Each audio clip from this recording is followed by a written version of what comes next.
오늘의 말씀 요한복음 5장 16절에서 29절까지 말씀입니다.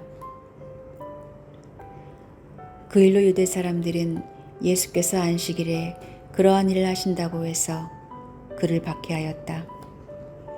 그러나 예수께서는 그들에게 말씀하셨다. 내 아버지께서 이제까지 일하고 계시니 나도 일한다. 유대 사람들은 이 말씀 때문에 더욱더 예수를 죽이려고 하였다. 그것은 예수께서 안식일을 범하셨을 뿐만 아니라 하나님을 자기 아버지라고 불러서 자기를 하나님과 동등한 위치에 놓으셨기 때문이다. 예수께서 그들에게 말씀하셨다. 내가 진정으로 너희에게 말한다.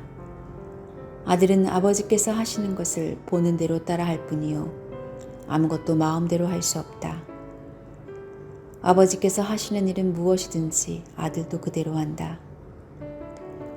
아버지께서는 아들을 사랑하셔서 하시는 일을 모두 아들에게 보여주시기 때문이다.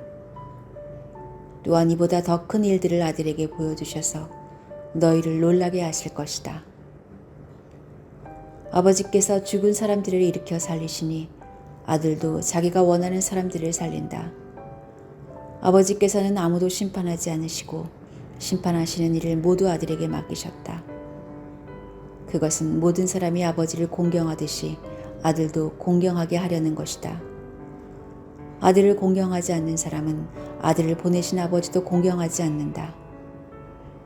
내가 진정으로 너희에게 말한다. 내 말을 듣고 또 나를 보내신 분을 믿는 사람은 영원한 생명을 가지고 있고 심판을 받지 않는다. 그는 죽음에서 생명으로 옮겨갔다. 내가 진정으로 너희에게 말한다. 죽은 사람들이 하나님의 아들의 음성을 들을 때가 오는데 지금이 바로 그때이다. 그리고 그 음성을 듣는 사람들은 살 것이다. 그것은 아버지께서 자기 속에 생명을 가지고 계신 것 같이 아들에게도 생명을 주셔서 그 속에 생명을 가지게 하여 주셨기 때문이다. 또 아버지께서는 아들에게 심판하는 권한을 주셨다. 그것은 아들이 인자이기 때문이다. 이 말에 놀라지 말아라. 무덤 속에 있는 사람들이 다 그의 음성을 들을 때가 온다. 선한 일을 한 사람들은 부활하여 생명을 얻고 악한 일을 한 사람들은 부활하여 심판을 받는다.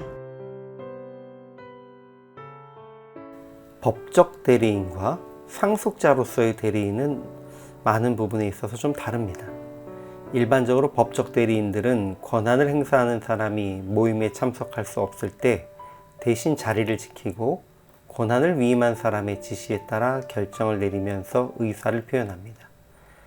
또 무언가 민감한 부분이 있다면 권한을 위임한 사람에게 연락을 취하고 그의 의견을 수렴해야만 합니다. 그런데 만일 아들이나 손자와 같은 상속자로서 대리인이 참석했을 때에는 그 양상이 좀 다릅니다. 물론 그 사람은 아직까진 대리인이지만 동시에 권리를 가지고 있는 주인과 같이 행동할 수 있습니다. 지나치게 나이가 어리거나 정확한 판단을 할 수 없다고 생각되는 문제만 없다면 상속자로서의 대리인은 아버지와 동등한 권리를 인정받으면서 활동할 수가 있는 것입니다. 성경에 기록되어 있는 선지자, 제사장, 율법학자들이 하나님의 뜻을 살펴 전하는 일종의 법정 대리인과 같은 역할이라면 예수님은 상속자로서 아버지의 권한을 모두 가지고 계시고 아버지가 결정하신 또 행동하신 것과 동일한 효력을 발휘하는 결정과 행동을 하실 수 있도록 이 땅 위에 보냄받으신 대리인입니다. 그리고 대리인으로서 예수님은 하나님께서 죽은 자들을 일으켜 살리심 같이 당신도 원하는 자들을 살리신다라고 말씀하고 계십니다.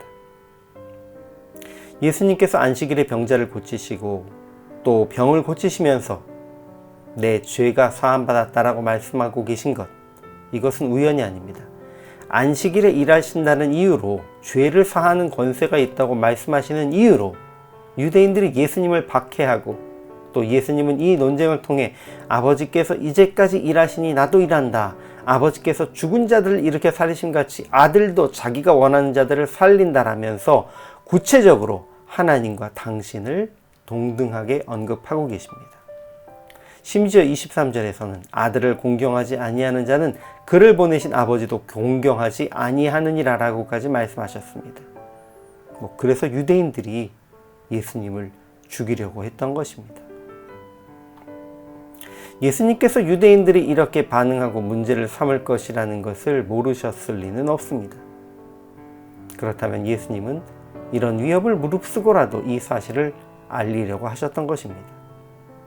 많은 이들이 예수님을 단지 랍비 혹은 선지자로만 알고 있지만 사실은 당신이 하나님의 아들, 이 땅을 구원하기 위해 오신 메시아, 그리스도라는 것을 알려야 하셨던 것입니다. 예수님이 당신이 하나님의 아들이라는 것을 우리에게 알려주셔야만 우리는 그분을 구주로 믿고 죄에서 구원받아 하나님의 자녀가 될 수 있었기 때문입니다. 우리가 지금 믿는 분은 하나님이 보내신 대리인 중에 하나, 선지자나 제사장이 아닙니다. 우리는 상속자로서 이 땅에 오셔서 우리를 위해 십자가에 달려 죽으심으로 우리 죄를 사하시고 구원하신 구세주 예수 그리스도를 믿는 것입니다. 예수님은 우리를 위해서 유대인들의 그 핍박을 견디시며 당신을 메시아 그리스도라고 우리에게 알려주셨습니다. 그리고 이제는 우리의 차례입니다. 현대인 많은 사람들도 예수님을 실제했던 위대한 선생님들 중에 하나 혹은 역사적 인물 중 하나로는 받아들입니다. 그러나 예수님을 하나님의 아들이라고 우리가 전할 때에 그들은 우리를 무시하고 조롱하며 때로는 핍박을 가합니다. 그 모든 어려움을 감수하고 예수님이 하나님의 아들이심을 전해야 합니다. 그래야 그들이 예수님을 믿고 하나님의 자녀가 되는 은혜에 동참할 수 있기 때문입니다. 예수님께서 우리에게 행동하기를 원하시는 것이 바로 그것임을 잊지 말아야 합니다. 이제 새로 시작된 2021년, 이 사명을 다시 한번 기억하고 회복하는 올 한 해가 되기를 소망하며 기도드립니다. 함께 하시는 여러분들 가정 모두 주님의 은혜가 충만하고 주님의 사랑이 충만한 2021년 새해가 되기를 예수 그리스도의 이름으로 축원합니다.